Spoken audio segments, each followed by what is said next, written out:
जय हिंद दोस्तों, शिक्षा भर्ती प्रचार 2023 में आपका स्वागत है। आज के एपिसोड में हम लोग बिहार बोर्ड क्लास 7 जो कि SCRT और NCERT से संबंधित है, वह साइंस से है और साथ ही साथ अभ्यास 2 लेसन 2 जल और जंगल से संबंधित कुछ प्रश्न हैं। ठीक है, तो जल और जंगल से संबंधित कुछ प्रश्न हैं और इसको थ्योरेटिकल क्लास कर सकते हैं हम लोग। तो पहला क्वेश्चन नंबर 1 इसमें नज़र आ रहा है, 22 मार्च को जल दिवस मनाया जाता है। जी हाँ दोस्तों, अगर क्वेश्चन आपसे पूछा जाए तो 22 मार्च को किस रूप में मनाया जाता है, इस प्रश्न का जवाब होगा जल दिवस, यानी 22 मार्च को जल दिवस के रूप में मनाया जाता है।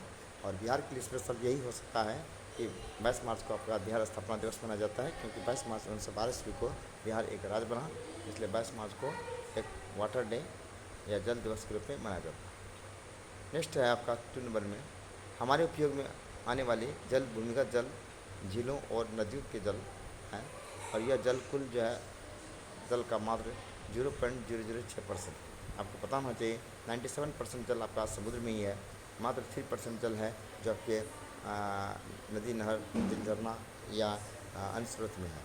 97% वाटर जो आपका समुद्र में है और वह खारा है। और विभिन्न प्राकृतिक प्रक्रियाओं द्वारा पृथ्वी पर जल की निरंतर उपलब्धता करोड़ वर्ष से बनी हुई है, और ये सभी प्रक्रियाएं सम्मिलित रूप से जल चक्र कहलाता है। आपको पता होना चाहिए जल एक रूप से दूसरे रूप में हमेशा बदलते रहता है, यह क्रम चलते रहता है।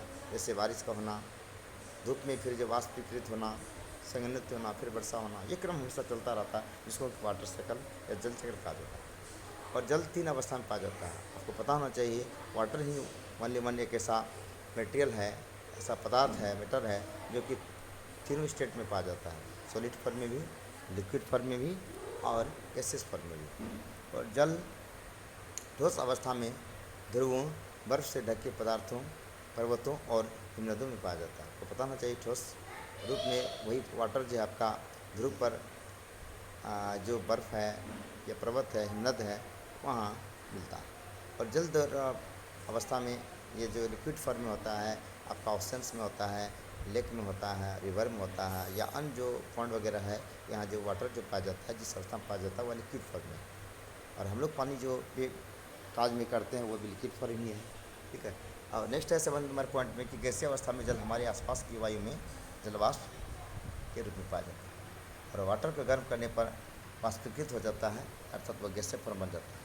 और जल की 3 अवस्था में सतत चक्रण द्वारा पृथ्वी पर जल की अस्थिरता या उपलब्धता बनी रहती है। यही जल चक्र है, यही प्रोसेस जिसके कारण जो पृथ्वी पर जल की अस्थिरता बनी हुई है, नहीं तो न जाने कब वाटर समाप्त हो जाता है। और गहराई में चट्टान अथवा मिट्टी के वितरित स्थान में जल की भरा होता है, और इसको ऊपरी परत को भूमजल स्तर कहता है। ठीक है, ये भूमजल है। तो आपको पता होना चाहिए, एक होता भूपृष्ठ जल, एक होता भूमिगत जल। भूमिगत जल जल के अंदर, मिट्टी के अंदर का स्रोत है जल का, जिसे हम लोग मोटर के द्वारा या ट्यूबवेल के द्वारा या कुआं के द्वारा बाहर प्राप्त करते हैं। और जो पोखर वगैरह में, जो नदी में जो तरता हुआ जल होता है, ठीक है, उसको हम लोग क्या कहते हैं, भूपृष्ठ जल कहते हैं।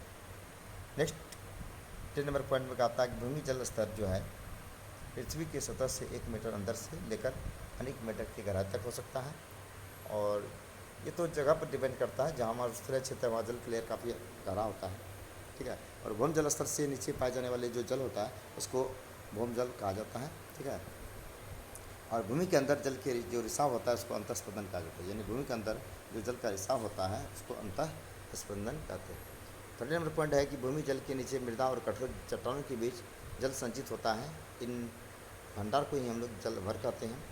जनसंख्या वृद्धि, औद्योगिकरण 4 नंबर पॉइंट में है, या कृषि है, वन रोपण आदि में भी भूमि जल स्तर का जो है प्रयोग होता है। ये भी क्रिया में भूमि जल स्तर को प्रभावित करता है। साथ ही साथ पृथ्वी की आंतरिक संरचना में परिवर्तन भी भूमि जल को प्रभावित करता है। देखिए, ये आपका थ्योरेटिकल क्लास है, इसको लिए आपको ध्यान से सुनने की आवश्यकता है, और क्वेश्चन इसी से आपका बनेगा तो बनेगा।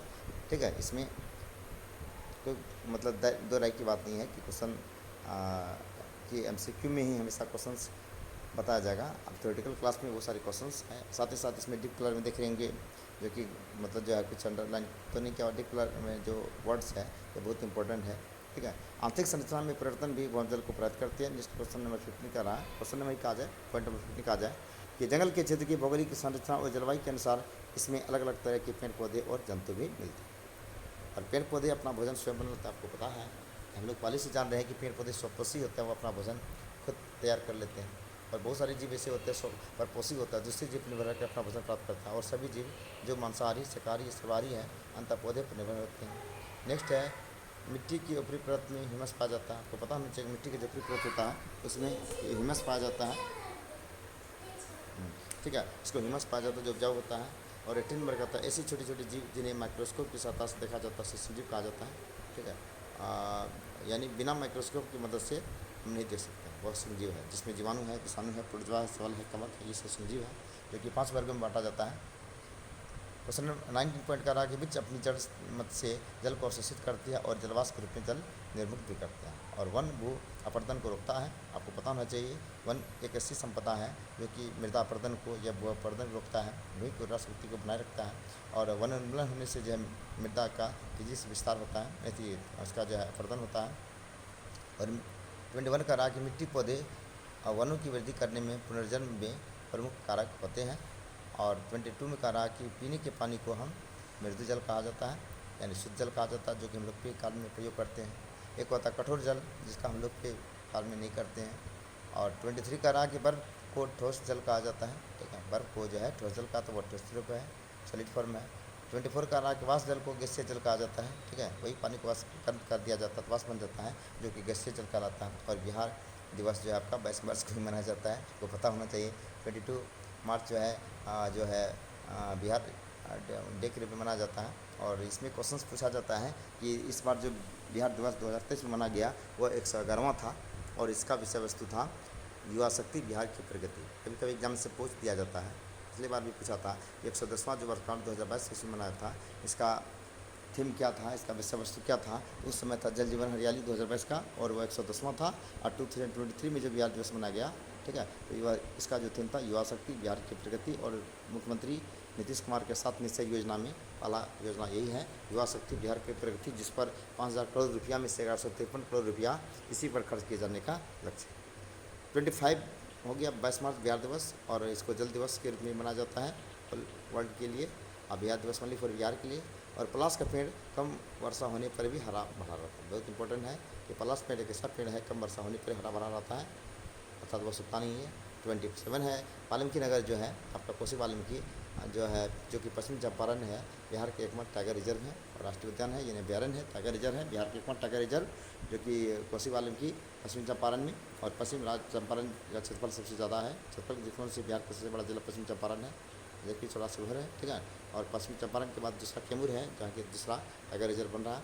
और 28 का राज गौतम बुद्ध अभ्यारण्य गया जिले में स्थान है, गौतम बुद्ध अभ्यारण्य गया जिले में है। ठीक है, और हमारी जनसंख्या का बड़ा भाग नलकूपों से जल प्राप्त करता है। और लास्ट क्वेश्चन से आपका दक्षिण बिहार में जल की कमी होने का मुख्य कारण क्या है? वर्षा कम होना। वर्षा कम होने से दक्षिण बिहार में जल की काफ़ी कमी है, और जल की कमी हमारी रहन सहन या हमारी जीविका को काफ़ी हद तक प्रभावित करती है। और आपको पता होना चाहिए वाटर इज लाइफ, पानी हमारा जीवन है, नो वाटर नो लाइफ। चलिए आज इतना ही, फिर अगले एपिसोड में हम लोग कुछ नए लेकर आएंगे। तब तक धन्यवाद, have a nice day. So then